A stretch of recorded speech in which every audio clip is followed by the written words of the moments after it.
Leadership, a simple concept that moves the world, writes history, and drives the lives of millions of people around the world. This is a story that celebrates our leadership and makes us proud of who we are.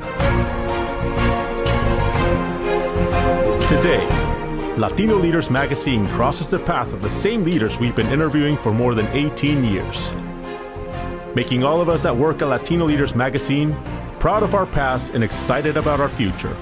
Latino Leaders Magazine is confident that we will continue to inspire the leaders that will write the future pages of our history. We have witnessed the enormous potential and value of Latino leaders. Now, Latino Leaders Magazine wants to continue to serve them by connecting these leaders and thus inspiring the future.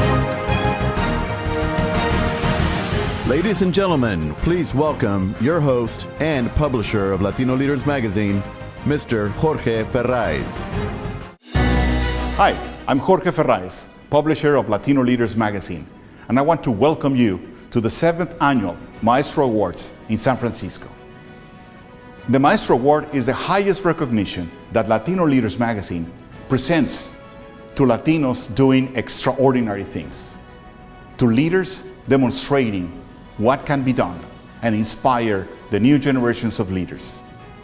We love the Bay Area. We love San Francisco, the Silicon Valley, the wine regions, the tech industry, the banking and financial communities. This has been very, very important for us in the discovery of great stories of leadership. I want to thank our sponsors, Southwest Airlines, that great airline with a big heart, always supporting our initiatives. I want to thank also BMW North America, a great car company, the ultimate driving machine. And also Morgan Stanley, who this year, through Angel Chavez, has been very supportive to be able to make this program a reality. This year, we decided to keep the format hybrid, which is this pre-recorded program in which allows us to come to San Francisco and present the award in person to all our awardees, wherever they are. And with that, present you tonight this great program with these great stories. I also want to thank the support of some good friends in the Bay Area, like Cisco, Latina Professionals, Latino Leaders Network, and NAREP. All of them have been very supportive and important for this year. So let's commence. We have 4 great awards to present tonight in 4 great categories: leadership, entrepreneurship, professional achievement, and ultimate drive. We hope you enjoy this program, and we want to thank you for coming, being here with us, and supporting the Latino Leaders Maestro Award. Welcome. At Southwest Airlines, it's always been about heart. It's about loving people, about putting others first. It's about being more than an airline. It's about finding that one way to serve that makes each person feel special. It's about building resilience through connections that last, about being part of a community that helps one another, because distance shouldn't keep us from being neighbors. It's about living responsibly and doing things the Southwest way, which means we do it because we want to, not because we have to. Because whether in the air or on the ground, we believe community is more than a place. It's at the heart of what brings us together. We have a strong history of investing in our communities, economically sustaining communities at their core. Yet Southwest is much more than a partner. We champion causes and build connections that help cities thrive. Our heart is to do what's right. We want to protect our communities, respecting, valuing our resources. Our heart doesn't simply give back, it gives forward. Because we know that the most resilient communities are the ones with the strongest connections. And we believe the act of connecting can make the world feel a bit smaller and the future a little brighter. And it all starts with heart.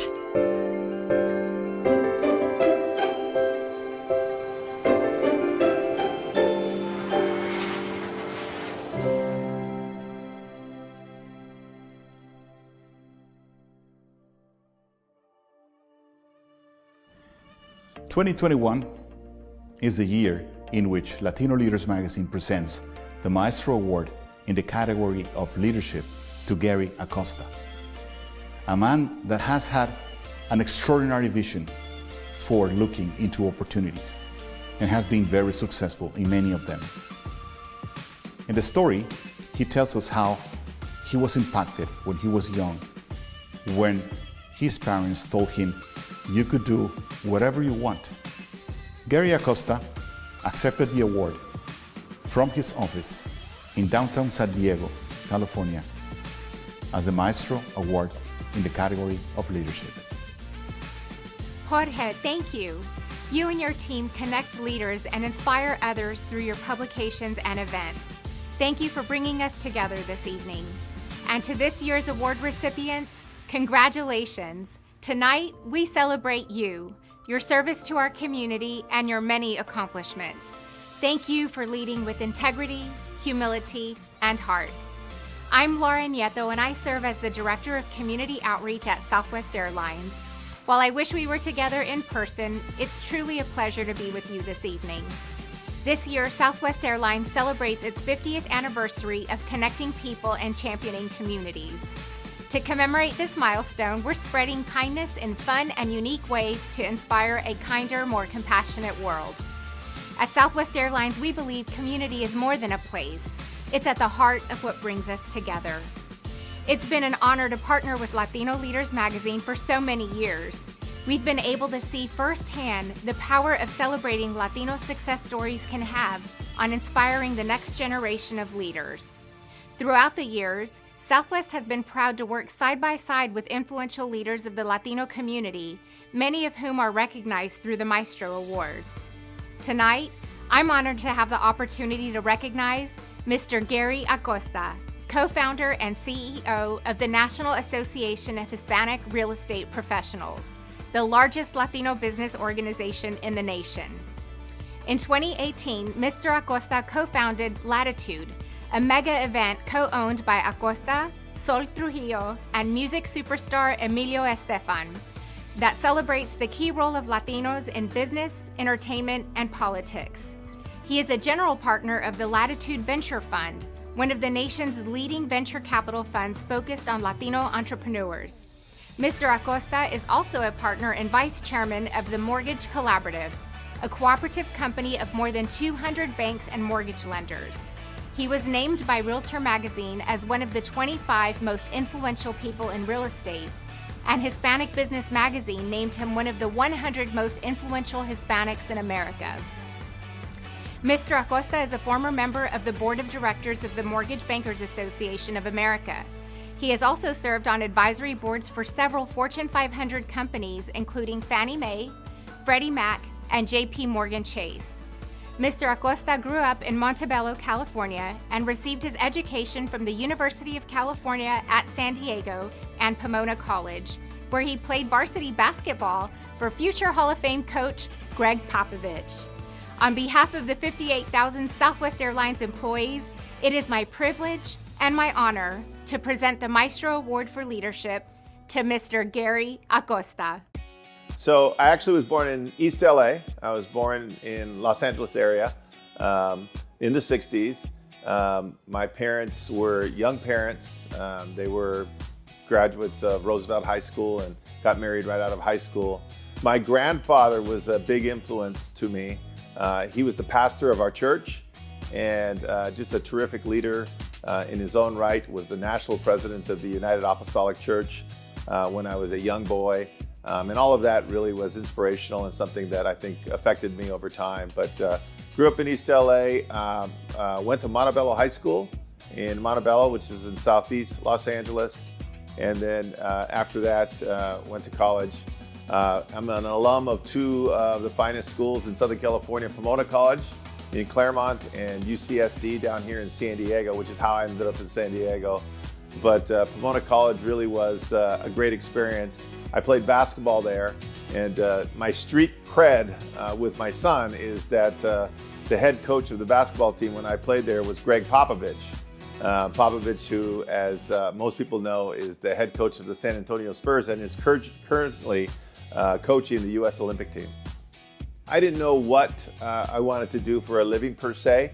When I was growing up, I thought about, being a lawyer or being something that was, perceived as successful and important and that sort of thing. I had, the good fortune of having parents that really encouraged me academically. And even though they never attended college, they wanted me to attend college. So I was the first one in our family to attend college. And I ended up being kind of good in science in high school and in college. So I ended up studying chemistry in college. Again, without necessarily knowing what I would do with that education. I knew it was something that I liked and I was good at. So I ended up, majoring in chemistry in college, which was, I think, a really great education because I think science is a great education in itself. And if you go to a great school, then you can utilize the information that you learn, but mostly you learn how to learn. You learn how to solve problems. You learn how to express yourself. And as I learned those things, I started to figure out that I really enjoyed people, and I really wanted to be in the business where I got a chance to interface with a lot of people. I never was a product of the trade association world. I never really participated and knew much of the nonprofit world. And I knew almost nothing about politics at the time. But I had a mentor by the name of Ernie Reyes. He was a real estate broker down here in San Diego. He was older than me. We would do business together. Whenever we would close a transaction, we would celebrate by having a Mexican breakfast together. And we would talk about the deal that we had just transacted.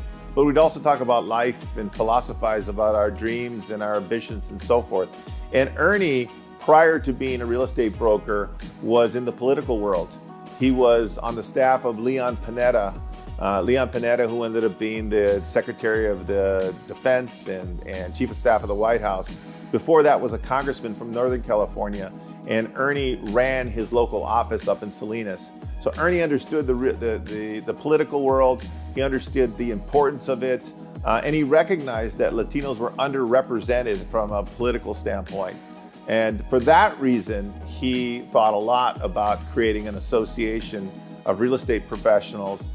He saw it from the political angle. I saw it from a different lens. I was a young entrepreneur that wanted to build his business and was looking for mentorship and partners and people who maybe would invest in my business and help me grow my business.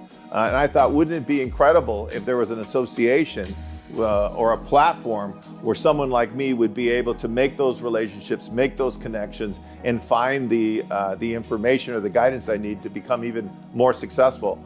So we both had our own individual reasons for wanting to start the organization, but they were both powerful and inspiring to both of us.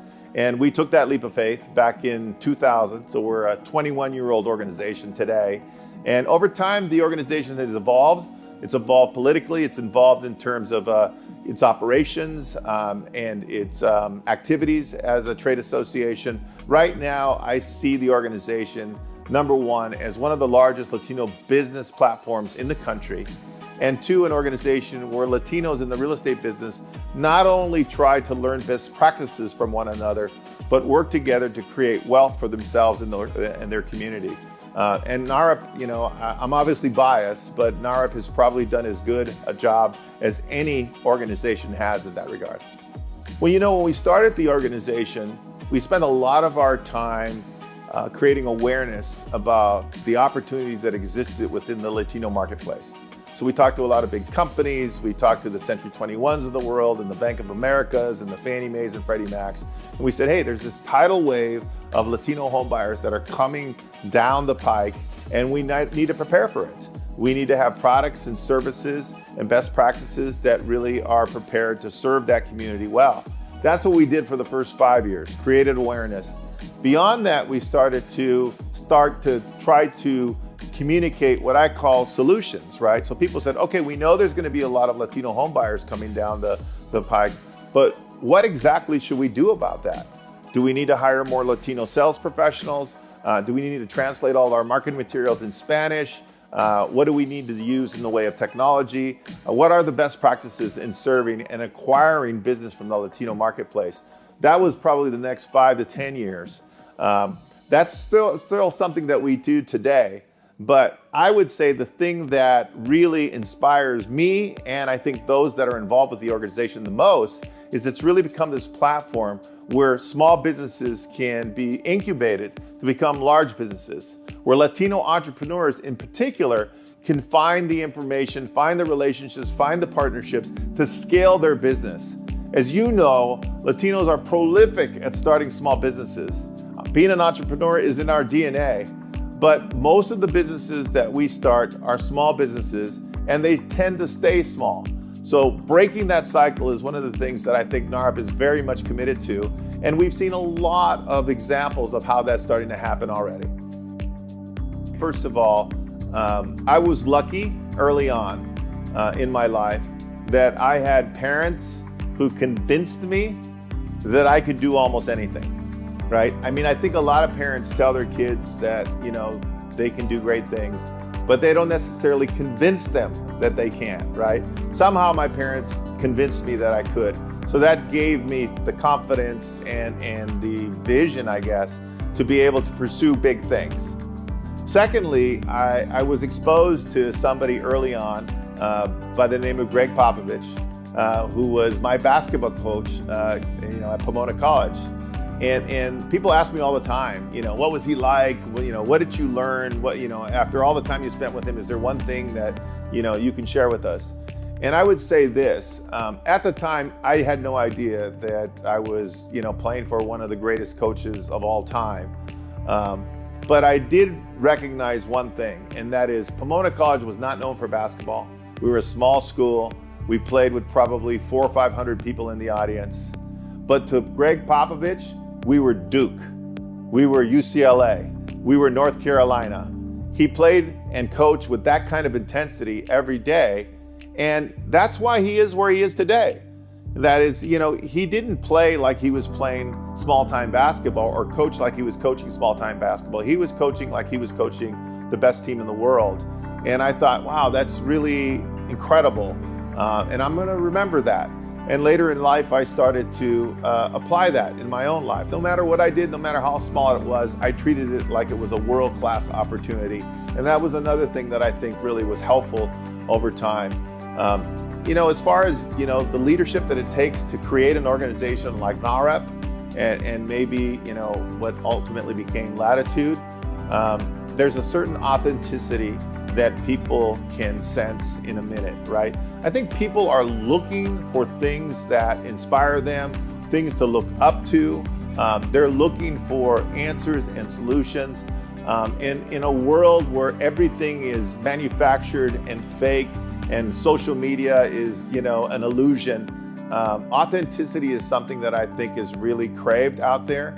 So if you have a good idea, an idea that a lot of people can benefit from if it actually comes to fruition, and you can convey that idea with authenticity and with integrity, people will find their way to you. Because I believe deeply that you attract what you reflect. And so if you are an authentic person, if you have vision and you have an idea that is going to impact a lot of people in a very positive way, then I think you have a chance to build something great. Well, I would say, number one, starting with nothing is hard, but it does build character along the way. So you can have big ideas, and those big ideas, need resources and need people and so forth.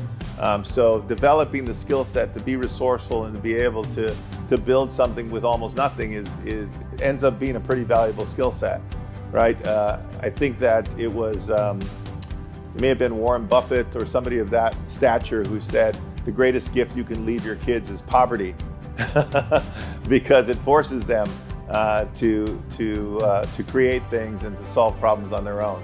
So I would say that certainly is one. I can't say enough how important it is to find the right partner in life. I can certainly say that my life has been materially easier because I found the right person, the right spouse, the right person to support my efforts, who is an asset in the things that I try to accomplish and who supports them with all of her heart. So finding that right partner, is invaluable in terms of that process as well. And then ultimately, you're gonna fail, and recognize that you will fail. And you hear all the time, the idea is to embrace failure, fall forward, and all these sorts of things. It's easier said than done. Nobody wants to fail. Nobody likes failure. But failure can build character. Failure helps you build the calluses you need to persevere when you don't want to and don't feel like it. So the last thing I would say is that sort of, that intangible grit that I think successful entrepreneurs tend to have, this irrational belief in yourself that you need to have to be successful. And if you have that and you're lucky, then I think you can be very successful in this country. My life mission is to try to open doors for Latinos in this country, to share with them, I think, the things and the information that they need to be successful, fulfilled, inspired individuals, to try to create an environment where Latinos support each other and collaborate more than they have historically, and just to create a better and higher quality of life for Latinos in this country.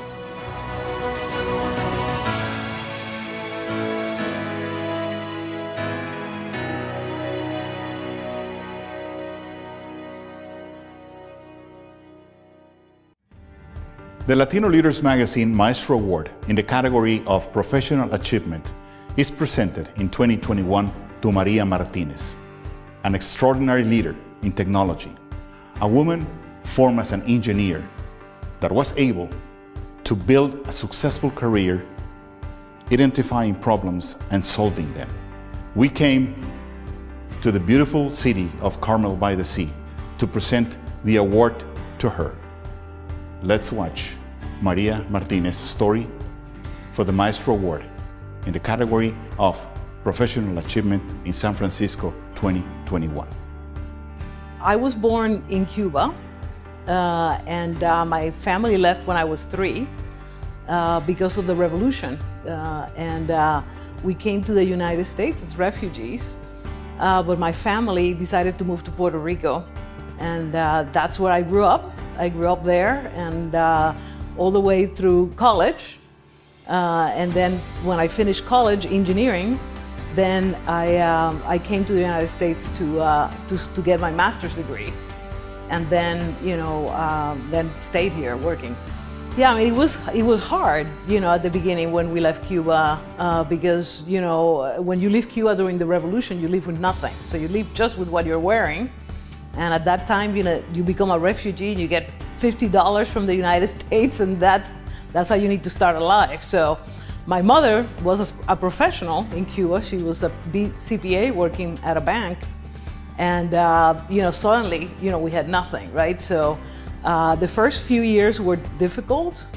We were hungry. We didn't have many things and whatever. But my mother worked really hard to make sure that we eventually could go to even private schools, and so after a few years we were good enough that even if we didn't have a lot of money to eat, we still had money to go to a private school. And that's the education and the values that I had from when I was a kid. Family, lots of fun, but education was a real big priority.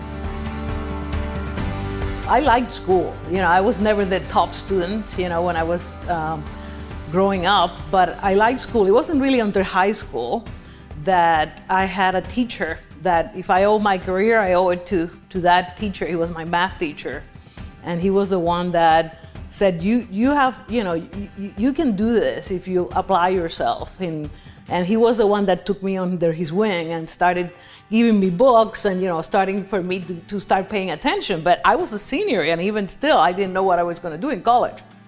And I remember the day he says, you should go study engineering, because I was asking, what should I go do, And at the time I said, well, I don't want to build houses. That's how little I knew about engineering, And I was a senior in college, so he was the one that said, you go, you'd like it. And then And through talking to him, I decided to go and study electrical engineering.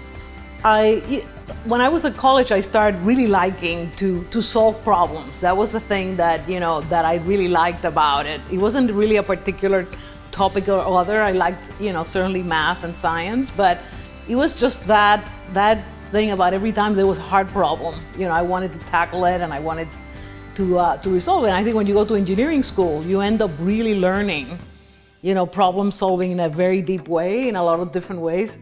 And that really attracted me, about that. And I didn't know what I wanted to do, but I knew that I liked what I was studying and that I wanted to study more. I wanted to keep learning more. So that's why I decided that I wanted to get my master's degree.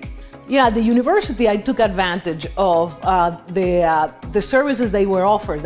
A lot of corporations came, businesses, companies, to talk to kids and taking the time to explore, going to job fairs and things like that. I ended up choosing primarily because it was AT&T Bell Laboratories that was offering that if you join them, they will pay for your master's degree. So that was what attracted me about them. I knew I wanted to learn more, and so I took that opportunity. Didn't really know what I was going to be doing, but just again was that thirst for learning, which I still have, right? I mean, it's one of those things that you never stop learning. People think that you go to college and then you stop learning. No, I mean your whole life is at least a learning experience, and that's how from the beginning I approached it. I was very happy at Salesforce. I love Salesforce. I thought I was going to be there forever. As a matter of fact, every job that I've ever taken, I think I'm going to be there forever, right? You just kind of do it that way. So, but it turns out that Cisco was one of my top customers. I was running customer success, at Salesforce. So I was in charge of all the customer base worldwide. I got a call from Cisco that Chuck Robbins, the CEO of Cisco, wanted to meet with me, and I'm like, oh, he's customer number 3 for me at Salesforce. I'm going to meet their CEO, because I had a lot of ideas about what I wanted to tell him about what he needed to do to use our Salesforce technology to be a better company, right? So I would not miss that opportunity. At the time, I really honestly never thought that I would join Cisco. But the more I talked to Chuck, again, I got fascinated by what he was doing, the transformation. He had been appointed, CEO only a couple of years ago, and he had a big vision for the transformation of Cisco. And I really got motivated by that vision, as well as the team he was building. So he was doing something about the culture of Cisco that really also attracted me. I met some of the other executives there and really felt like that would be the next place for me. So at Cisco, it was Chuck's vision about transforming the company, right? A company that was traditionally, the number one, networking company in the world, right? Most of the internet traffic in the world still run through Cisco equipment, right? So, and now turn the company in not only leveraging the strength of being the top networking company in the world, but moving into the software space, moving into the as a service, right? So some of those skills that I had about how to run things in the cloud, how you bring that hybrid world of cloud and data centers together, and so he wanted to transform the company, and for that is a big deal. That's like moving the Titanic, right? That's the perfect problem that I want to tackle, right? Here's Maria, the problem solver, right there, I happen to believe that one of the key fundamental, areas that company needs to work on to be super successful is work on the customer experience, right? If you look at companies like Apple and Amazon, they focus on how your experience, everything's got to be perfect so that you can do what you want to do. And now bringing that kind of focus to business companies, right? Not consumer-oriented companies, was an interesting vision for me to just really say, okay, now focusing on customer experience will be one of the things that Cisco is going to use to from that certainly attracted me. That's what I did, from from the beginning. We also working on more of that internal transformation, which was really about how do we move the company from the traditional business model into much more of a recurring revenue as a service subscription, kind of business model. That requires a deep transformation of the company. Cultural, systems, talent, and I knew I was going to help with that, but I think now, in the last, now less than a year with my new role at Cisco, that's what I've been focusing on, the big transformation, of the company and helping Chuck with that. My leadership style has evolved a lot, throughout the years, and I think a lot about that, right? Because I now get that question asked often, right? So the way I like to describe it today, is that leadership for me has three elements. And those elements are heart, soul, and mind. And, heart really is about the people, working with people, caring about people, having empathy for people, trying to play to their strengths. There's just a lot of things around how you work with people to make sure that they become part of, your team, right? I think the soul has to do a lot with the passion that you put in there. You have to have a strong vision for where you want to go, and you need to make sure that everyone is passionate about that. I mean, can you think of a leader, right, that is not passionate, right? So, no, right? So that's that second element. The third one, it's about the mind. And the mind is where you bring in the knowledge, the skills, that the thought leadership, the technical aspect of the job. The interesting thing is that for years, I always thought the mind was the more important. For many, many years. Now, after being around for a long time and trying in a lot of different ways, now I think it really is the heart, the one that is the most important. First of all, I'm so lucky I picked this field, right? I mean, technology is such a fascinating field. The way I think about the future is that every company, it's a technology company. Every company needs to be a technology company to succeed in the future, right? Because you're going to have built apps, just have, modern ways to interface with your customers. You have to digitize your data. I mean, it's just, so every company has to be a technology company. And I love it because I work with customers that buy our technology, that use it, and so that to me motivates me a lot, because I think how they're transforming the companies, right, in healthcare and education and all these areas where technology is becoming a bigger part of what they are, and I get to share that. I mean, one of the things that I've always said that I wanted to do that I've never done is actually go to a company that is not a technology company, where I can help them with technology. That's one of the things that maybe that's my next chapter. So, I think like probably every Latino out there, family is a big part of our lives, right? And for me, family, it's not my immediate family, it's the big family, right? So I have a brother, now I have a daughter, and a lot of family members. So, I think for me, a big priority is to make sure that I'm there for my family. And even these beautiful places and all that, they only exist so I can have my family here sharing that with me, right? So to me, that's a big priority. And of course, I love to do a lot of things for fun. I love music, dance, but family, it's still a big part of my life.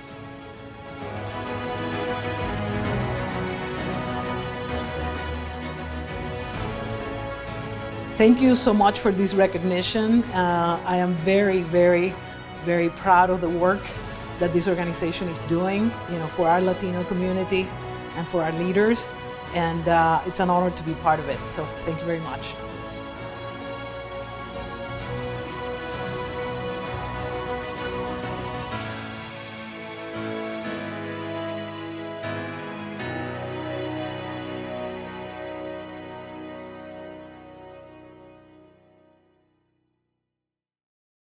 If the U.S. Latino population were measured in terms of a country, on its own, it would be the 7th largest GDP in the world. I am Miliana Musa, co-head of International Wealth Management. If you don't know a Latino today, you will soon have one in your family because the trends on the demographic in this country have changed dramatically. The fastest growing segment of millennials are Latinos. In terms of business ownership, it's all changing the landscape across the U.S. economy. The U.S. Latino segment is a blind spot in some regards. There are 4.4 million Latino-owned businesses in this country, representing a growth rate of 86% of all businesses being created. Those who pay attention to the U.S. Latino segment are going to remain competitive and be a leader in their respective industries. I am Miliana Musa, and we are Morgan Stanley. Entrepreneurship is natural to Latinos. This year, the Maestro Award in the category of entrepreneurship is presented to Tom Flores. Tom has an incredible story of leadership, and he gave us an inspirational, clever, and bright conversation when we came to his home at Palm Springs, California, to present the award. We're happy to present this year the Maestro Award in the category of entrepreneurship to Coach Tom Flores.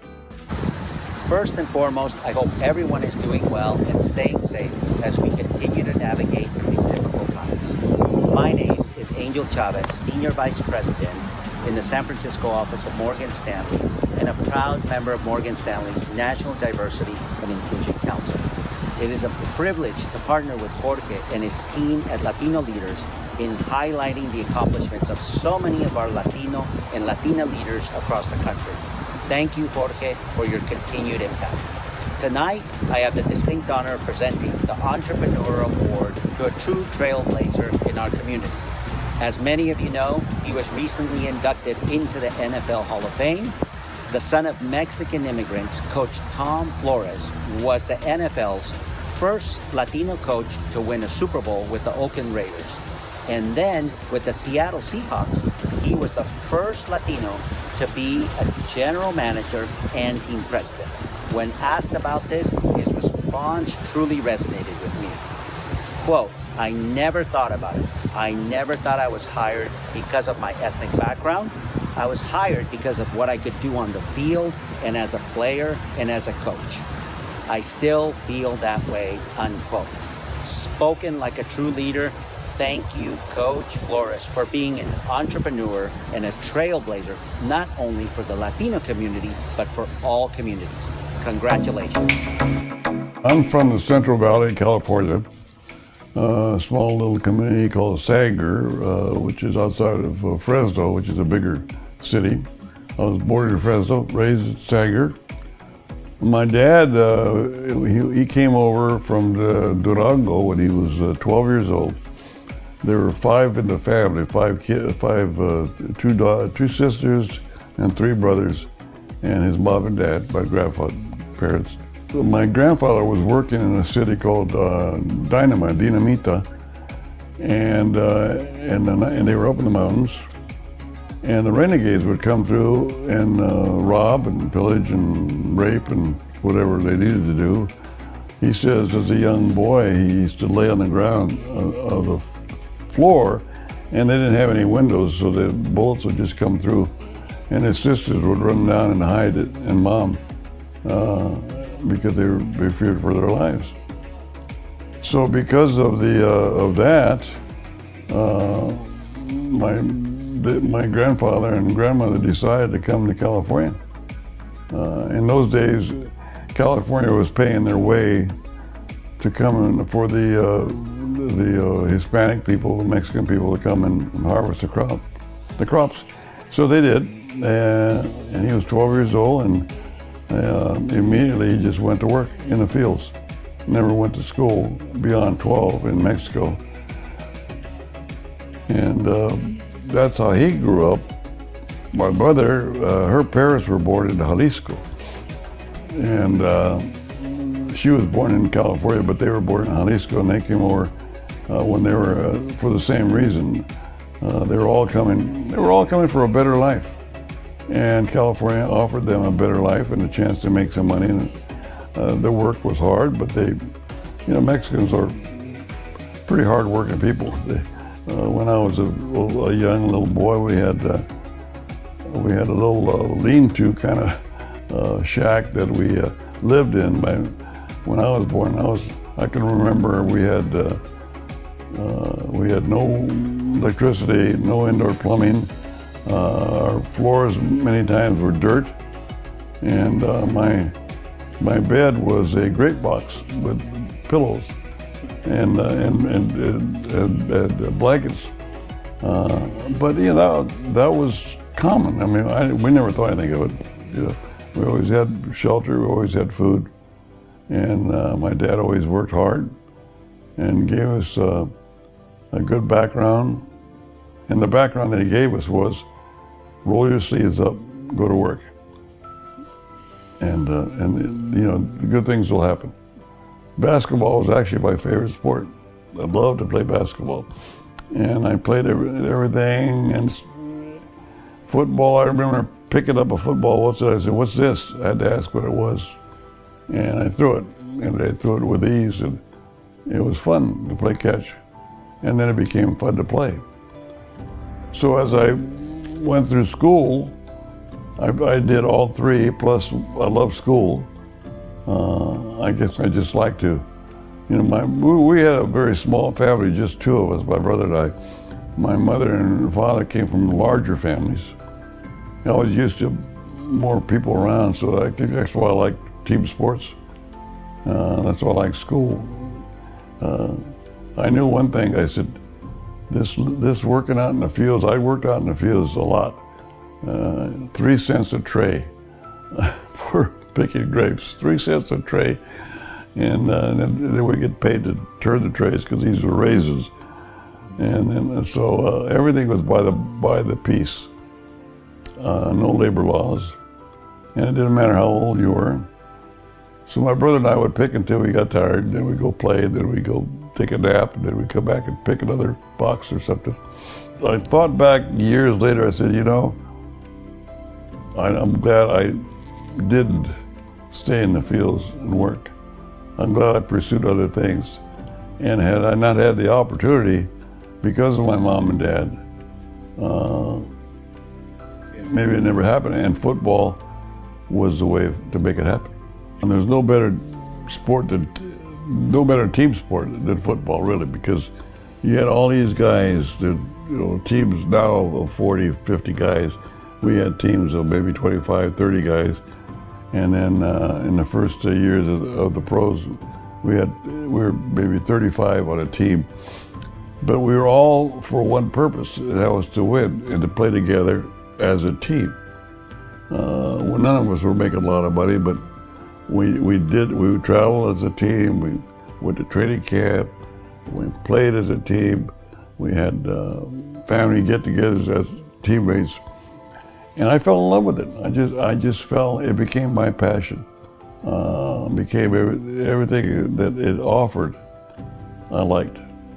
And so when I had a chance to do it again, I tried again. And then when I had a chance to coach, I coached. When I had a chance to do the radio broadcast, I did that.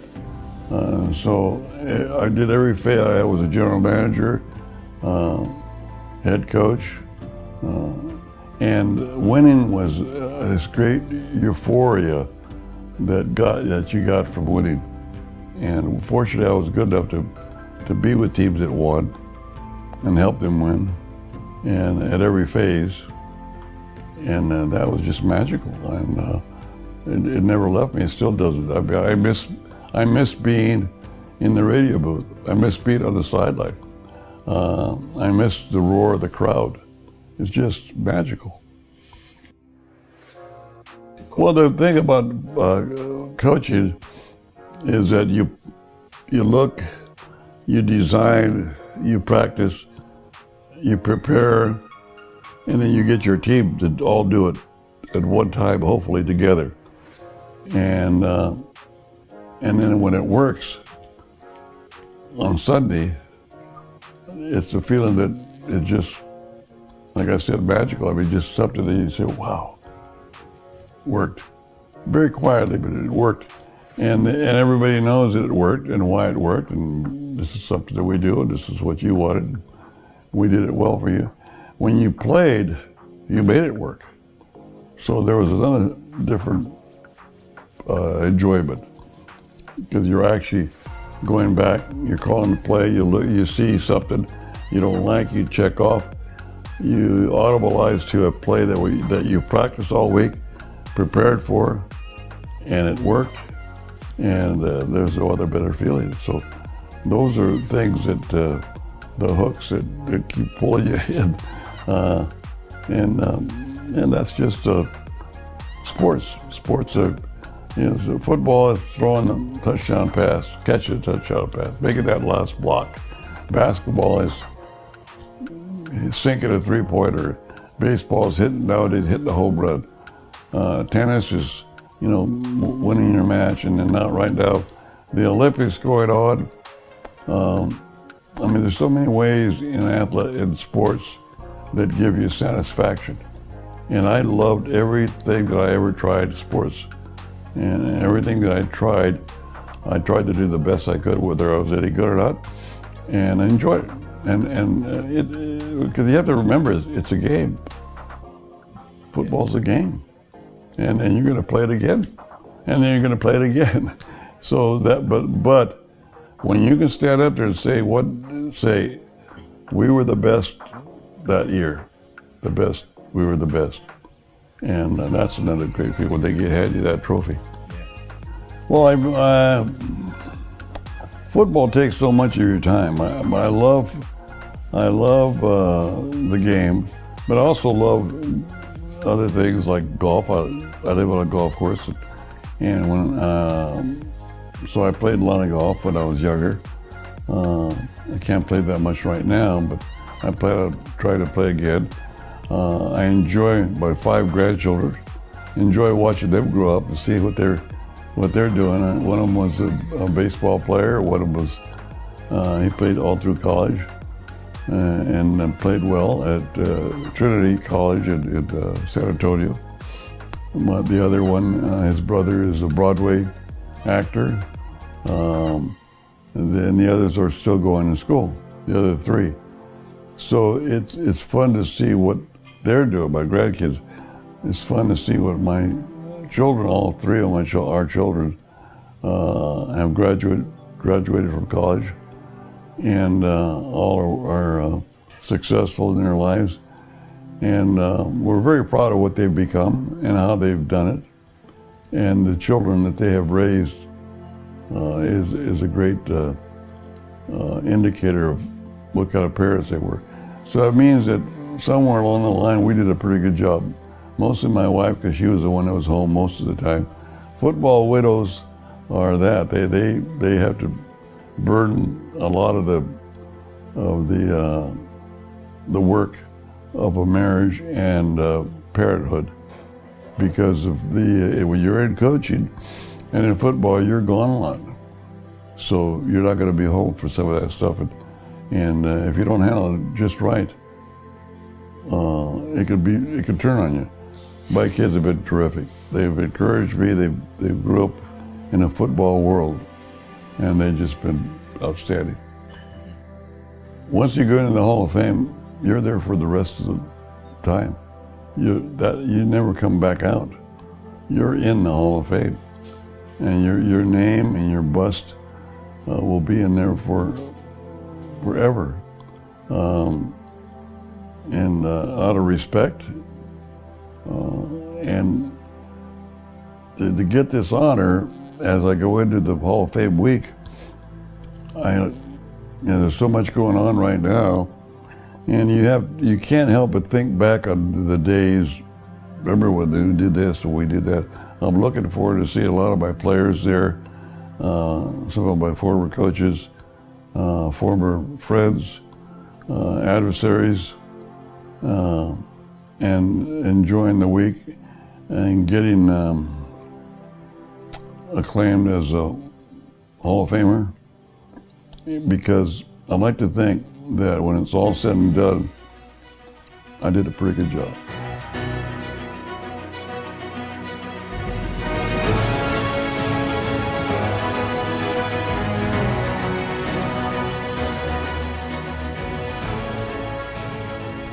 Well, this is a wonderful honor, the Maestro Award for Leadership. I'm kind of overwhelmed. It's a beautiful medal, and the inscriptions are meaningful, and the people behind it are doing a wonderful job. Kudos to them for what they've done over the years, and I wear this medal with honor, pride, and dignity.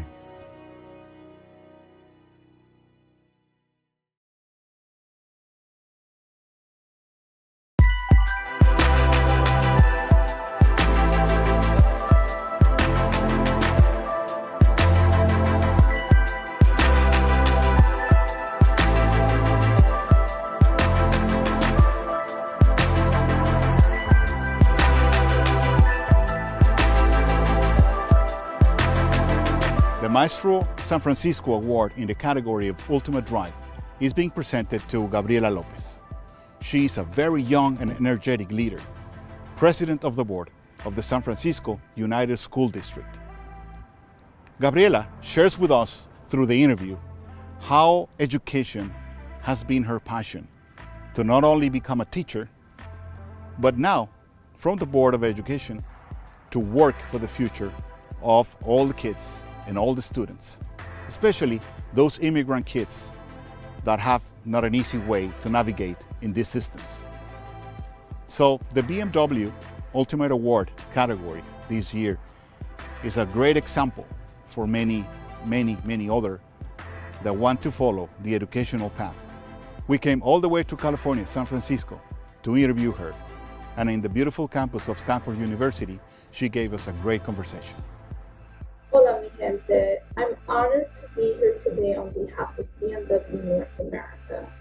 At BMW North America, we are devoted to supporting diversity and inclusion by sponsoring organizations like the Latino Leaders magazine, who stand strong in dismantling stereotypes which for years have served as barriers for growth amongst many minority groups.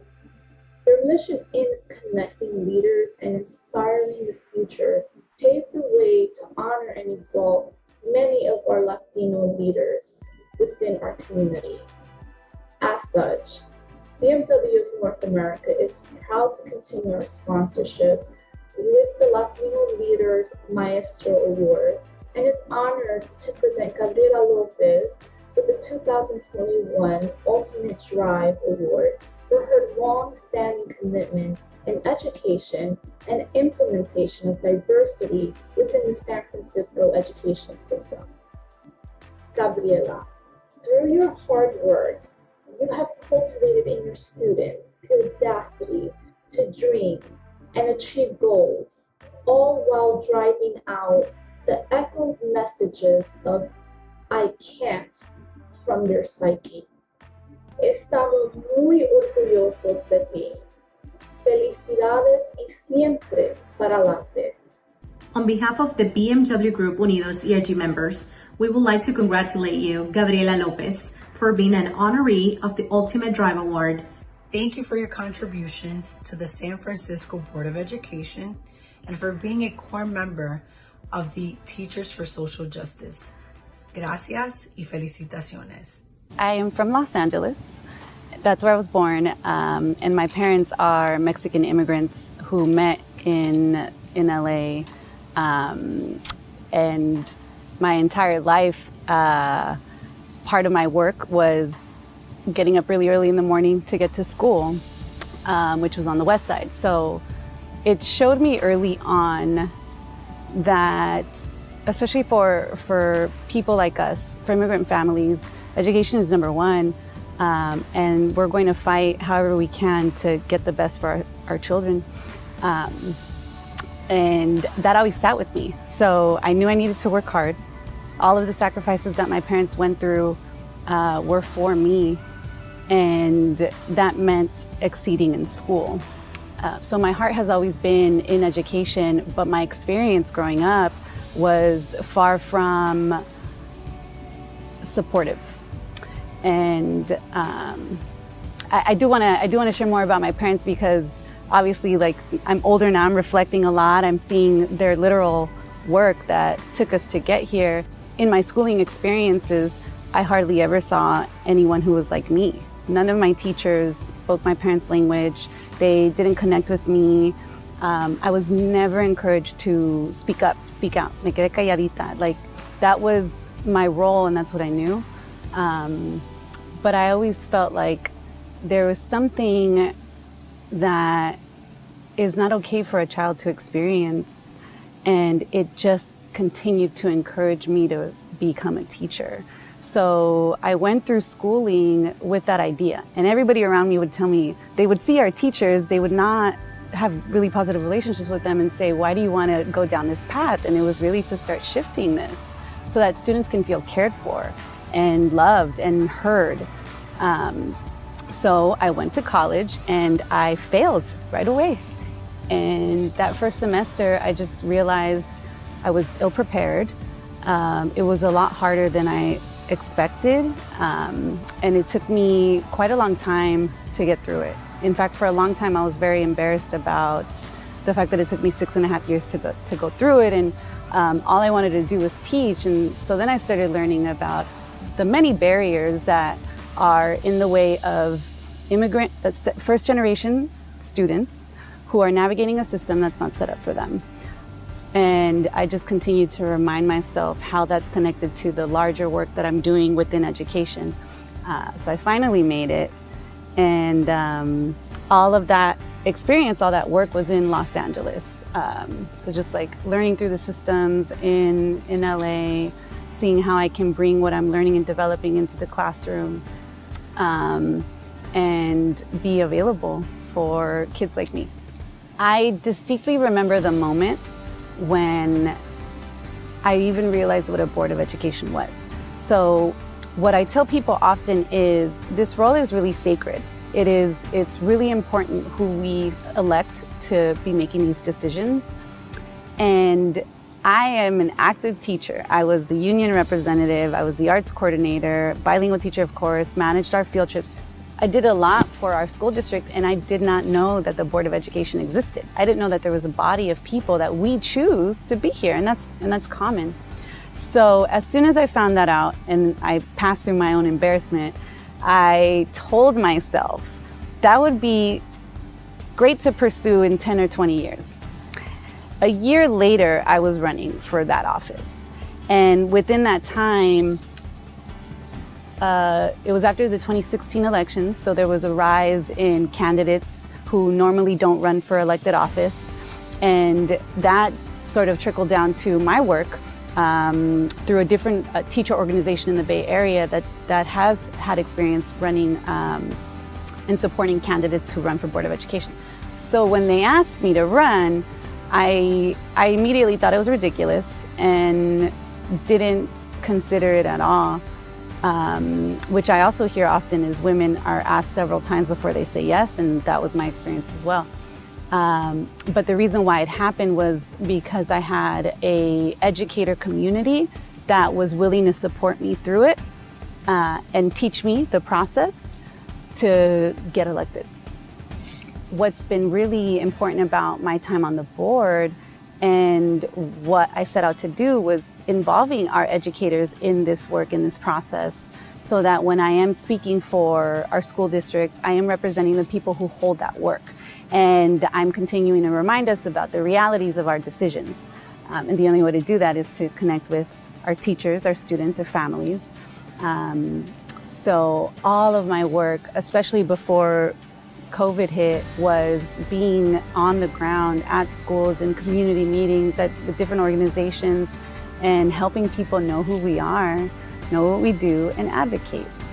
So now our board is majority educators. They're former teachers or current teachers, and we're fighting a lot. But we also know that there's so much support from the people who put us here and loving and caring for us to continue to do this work. I love driving, and I usually do a lot of long distance road trips. So in fact, the most recent one was in Texas. I'm also a huge baseball fan, many people might not know this, but I'm really good I played softball growing up, and I was center field. I batted fourth. Like it's a sport that I grew up with, that my family really admires too. So we do a lot of traveling to baseball stadiums, and I got to go to Houston. I got to go to Arlington, and then drove to Phoenix to just kind of hit those. Brings me a lot of joy. Reminds me that there's other parts of our life that we can also enjoy. And right now I'm at 22 out of the 30 stadiums. Wow. So eventually I'd love to do the stadiums and baseball teams in Mexico. I've been to some in Japan. It's really just a fun thing to look forward to. I am very honest about this work because I know as a Latina, we are underestimated and we are undermined, and often it's in public. So my message is, as long as you can stand by what you believe in, people are going to deny that you have the knowledge, that you have the experience, that you have the skills to be where you are. That's unfortunately always going to happen. But as long as you can stand by what you believe in, then you're getting what needs to be done for you and your community. And that has really helped me just even continue to be in this role. Can I vouch for what I'm saying, how I vote, and a month from now still stand by it? And it's a reminder, it's like, okay, well, I'm doing the right thing. The main thing that I actually did a lot, even as an educator, was this reflection piece. Really reflecting on my choices, what I say, do I stand by it? And then the next piece is encouraging those around me to, one, to do the same, but to also feel like they are contributing. Because when we're all actually working towards the same goal, then we'll get there, versus this like internal external battle. So uplifting other people too, including them in the conversations. I am president, but I don't run and do my own thing on behalf of the board. Everyone's included. And that means communicating, being transparent, being available, sometimes more than I'd like to be. I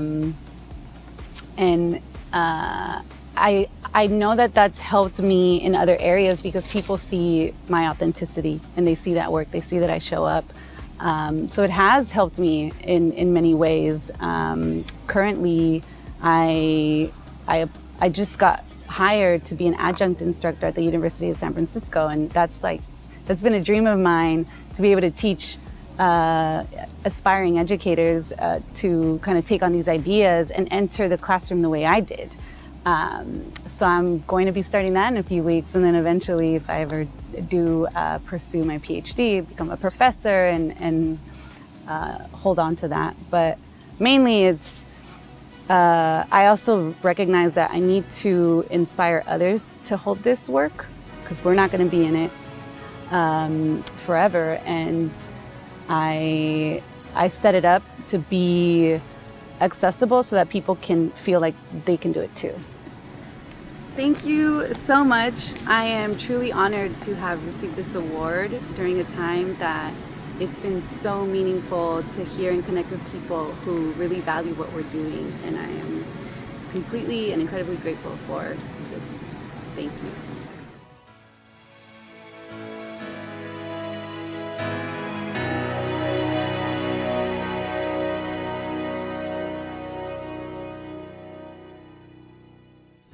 So, this has been the San Francisco Maestro Awards 2021. I want to thank all of these fantastic leaders that we recognize tonight for sharing their stories with us. These stories that are a true inspiration for everyone. I want also to thank to our sponsors, BMW, Southwest Airlines, and Morgan Stanley. Their support is crucial for the mission of Latino leaders. I want to say, and I want to thank all our audience, and I want to send all of you a big virtual hug, hoping that next year we can do that hug in person, as it should be. On behalf of my staff, Latino leaders, we want to thank you for being with us, and we hope to see you soon again. Thank you very much.